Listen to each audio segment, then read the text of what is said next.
I bet you didn't know how terrifying the dark can truly be. Have you ever spent the night staring into the abyss of your darkened bedroom, shadows twisting and turning in the corners? The feeling that something unseen is watching you, waiting for you to finally drift off to sleep, only to strike when you're at your most vulnerable. Tonight we delve into the unsettling world of sleepover horror stories. Tales whispered between friends in the dead of night, each one more chilling than the last. These are the stories that stay with you long after the sleepover is over, haunting your dreams and making you question the darkness that surrounds you. Are you brave enough to join us? Because tonight, we're diving headfirst into 3 terrifying tales of sleepovers gone wrong. Stories that will leave you sleeping with the lights on.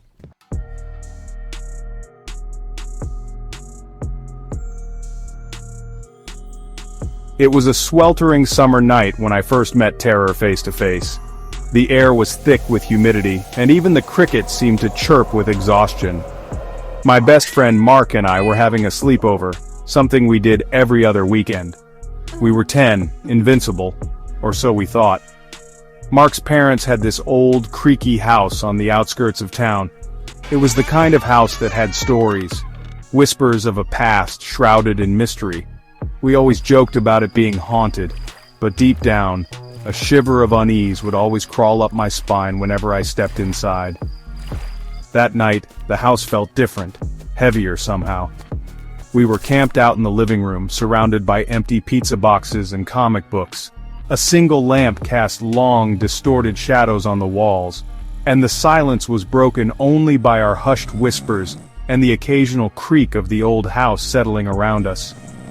We told each other ghost stories, each trying to outdo the other with tales of creepy crawlies and things that go bump in the night. We laughed, but our laughter was edged with nervous energy, a subconscious acknowledgement that we were surrounded by an almost tangible darkness.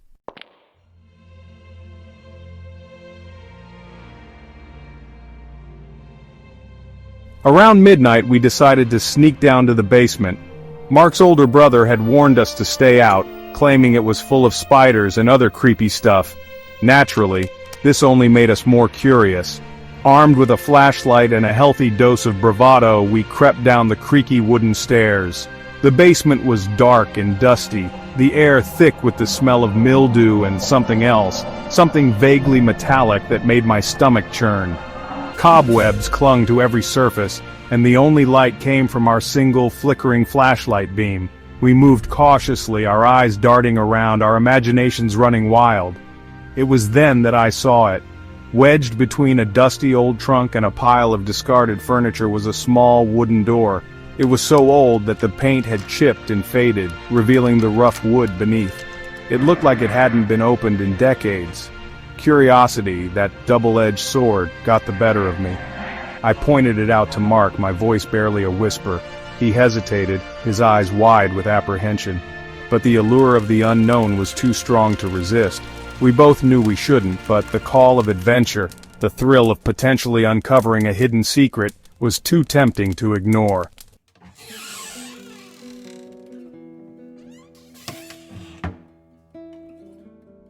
The door creaked open with a groan that seemed to echo through the silent basement. A musty, cold gust of air hit us, carrying with it the scent of decay and something else. Something unnameable that sent shivers down my spine. The hair on the back of my neck stood on end. We peered inside, our flashlight beam illuminating a small, dirt-floored room. It was empty except for a single wooden chair sitting in the center, but it was the walls that stole our breath away. They were covered, floor to ceiling, in what appeared to be children's drawings. But these weren't the bright, cheerful drawings you'd expect. These were different. They were dark, disturbing. Figures with hollow eyes and grotesque smiles stared back at us, their crayon outlines scratched into the wood with a ferocity that sent chills down my spine. The figures seemed to writhe and contort in the flickering flashlight beam, their silent screams echoing in the stillness of the basement.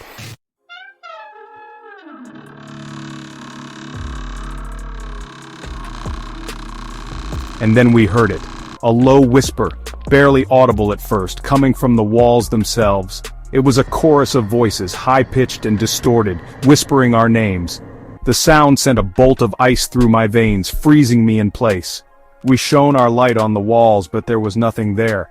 Just those horrifying drawings, their eyes seeming to follow our every move. The whispering grew louder, more insistent, swirling around us like a malevolent wind. It was as if the house itself was alive and it was speaking directly to us. Panic welled up inside me, threatening to overwhelm me. I wanted to scream, to run, but my legs felt like lead. Mark was frozen beside me, his eyes wide with terror, his face ashen in the flickering light. The whispers grew louder, morphing into a cacophony of unintelligible voices, closing in on us, suffocating us with their unseen presence. The flashlight slipped from my trembling hand, plunging us into darkness. We were trapped, alone in the cold, suffocating darkness with whatever was whispering our names.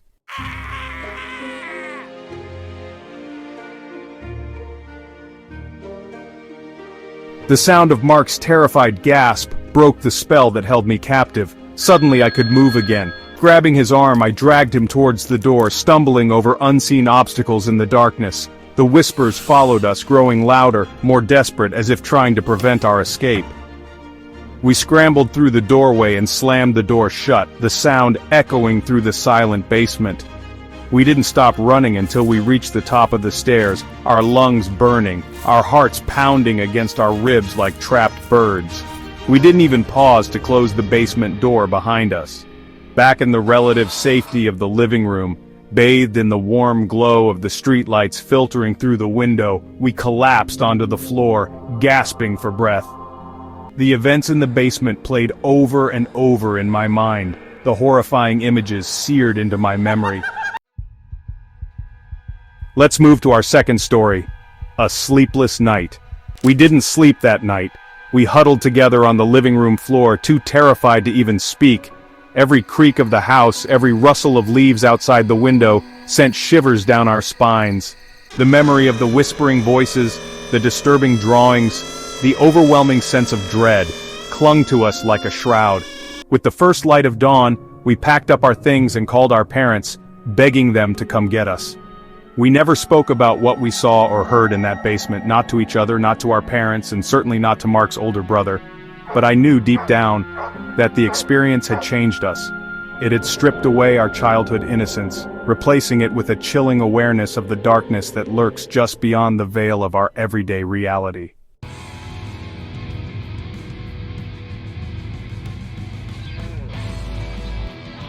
Years have passed, but the memory of that night remains vivid in my mind. The oppressive atmosphere of that old house, the horrifying drawings in the basement, the chilling whispers of our names, all continue to haunt my dreams. To this day, I can still feel the cold, unseen presence that watched us from the shadows, the feeling of being observed by something ancient and malevolent. I never went back to that house, and neither did Mark. The experience created a rift between us, a shared trauma that we could never quite articulate, let alone share. We drifted apart, our childhood friendship fading like a ghost itself.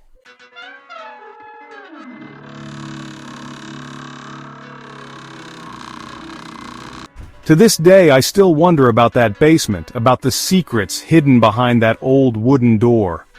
Who were the children in the drawings? What happened to them? And what was that whispering presence that haunted the walls? Some questions are best left unanswered. Some doors are better left unopened. But the experience taught me a valuable lesson. Sometimes the greatest horrors are not the ones we imagine, but the ones that whisper to us from the shadows, the ones that lurk just beyond our perception, waiting for the right moment to reveal themselves. And sometimes the bravest thing we can do is to turn away and never look back.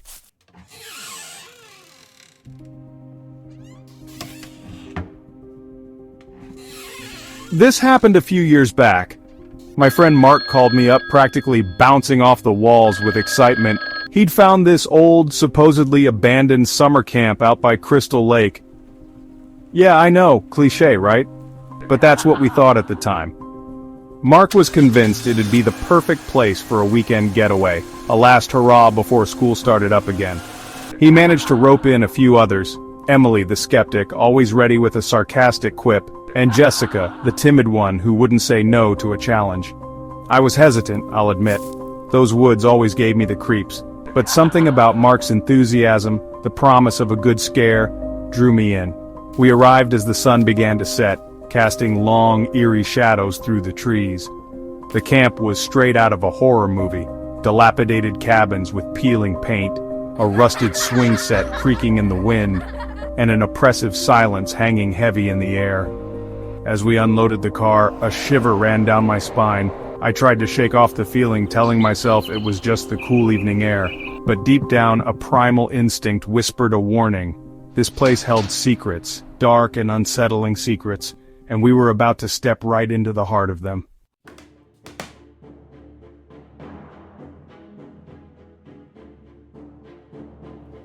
The main lodge was the least dilapidated of the buildings, so we decided to set up camp there. The air inside was thick with the smell of mildew and decay, and dust motes danced in the faint light filtering through the grimy windows. We tried to keep things light, telling jokes and sharing stories as we unrolled our sleeping bags. But the oppressive atmosphere of the place was inescapable. Every creak of the floorboards, every rustle of leaves outside the windows, sent shivers down my spine. As darkness fell, the shadows in the corners seemed to deepen, taking on sinister shapes that danced at the edge of my vision. We decided to tell ghost stories, classic campfire fare to try and lighten the mood. But with each tale the air grew heavier, the shadows more pronounced. Jessica huddled deeper into her sleeping bag, her eyes wide with fear. Even Emily's usual sarcasm seemed strained. I felt it too, a growing sense of dread that settled deep in the pit of my stomach. Something was wrong with this place. Something ancient and malevolent. We were being watched, I was sure of it. And as the night wore on, that feeling only intensified.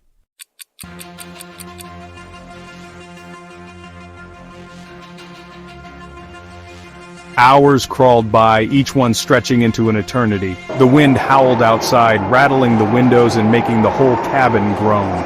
I lay awake, listening to the symphony of unsettling sounds, my heart pounding in my chest. Beside me, Mark snored softly, oblivious to the growing tension in the air. Then I heard it, a faint scratching sound coming from just outside the cabin. It was soft at first, easily dismissed as a branch scraping against the wall. But it persisted, growing louder, more insistent. I held my breath, straining to listen, my blood turning to ice. It wasn't my imagination. The others heard it too. Jessica gasped, burying her face in her sleeping bag. Emily sat up, her eyes wide with alarm. The scratching stopped. A moment of silence stretched out, thick and heavy, before a different sound sent chills down my spine. Whispers. Faint, sibilant whispers just outside the cabin door. They were low, guttural, and filled with an unspeakable malice that made my skin crawl. I wanted to scream, to run, but terror had me frozen in place.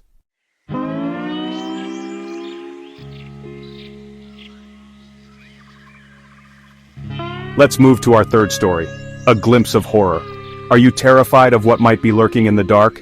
The whispers grew louder, swirling around the cabin, seeming to press in on us from all sides.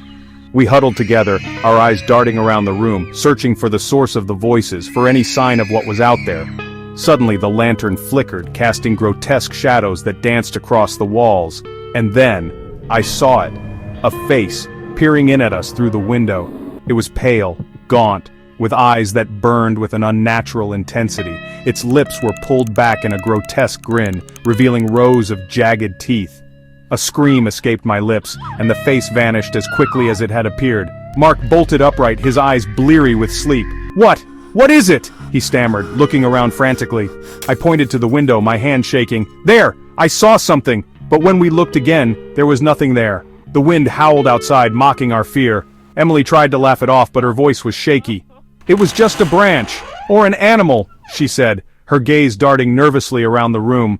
But we all knew the truth. We weren't alone in the darkness.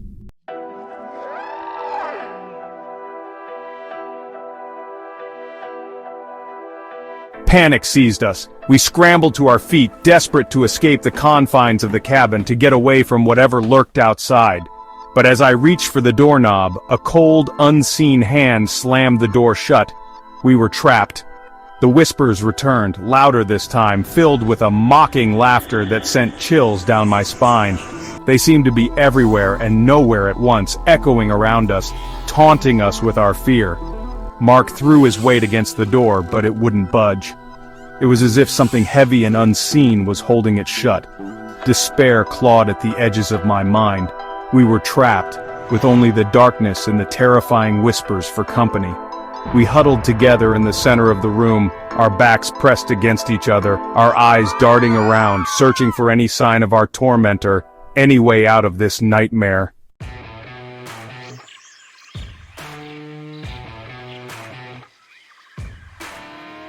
Then we heard it, a deafening crash from the back of the cabin. The whispers ceased abruptly, replaced by the sound of heavy footsteps approaching. Terror lent us a burst of adrenaline. We knew we had to get out, now or never. Mark, fueled by fear, threw himself against the door again and again. This time it gave way with a splintering crack, sending us tumbling out into the night. The woods were alive with unseen menace. Shadows danced at the edge of our vision, and the wind seemed to whisper our names, urging us onward. We didn't dare slow down, not even to catch our breath. Behind us, the heavy footsteps pounded closer, each thud like a hammer blow to our chests. We were being hunted.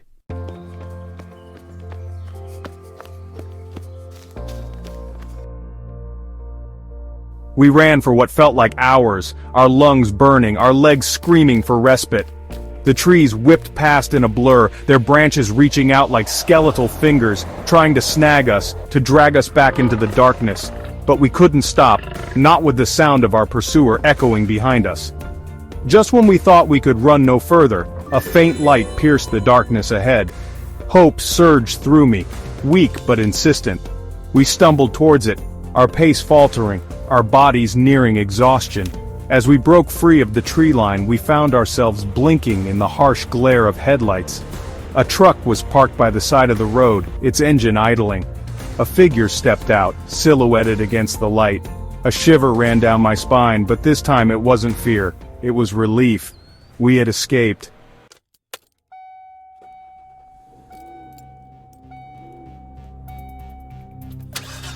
The driver, a burly man with kind eyes, didn't question us too much. He seemed to understand, perhaps he'd seen others like us, fleeing the shadows of Crystal Lake. He drove us to the nearest town where we called for help, our voices trembling as we recounted our ordeal. No one believed us, of course. They dismissed it as a prank, a case of overactive imaginations fueled by too many scary stories. But we knew the truth. We had looked into the eyes of something ancient and evil, something that lurked in the darkness of those woods. We never went back to Crystal Lake. The memory of that night, of the whispers, the face at the window, the relentless pursuit, still haunts my dreams. And sometimes, when the wind howls outside my window, I swear I can hear them again, those faint, chilling whispers. A reminder of the darkness that waits just beyond the light. Thank you for joining me for these chilling tales of sleepover horror. Sleep tight, and remember, the next time you hear a bump in the night, it might not be the wind. Please like, share, subscribe, and hit the bell icon.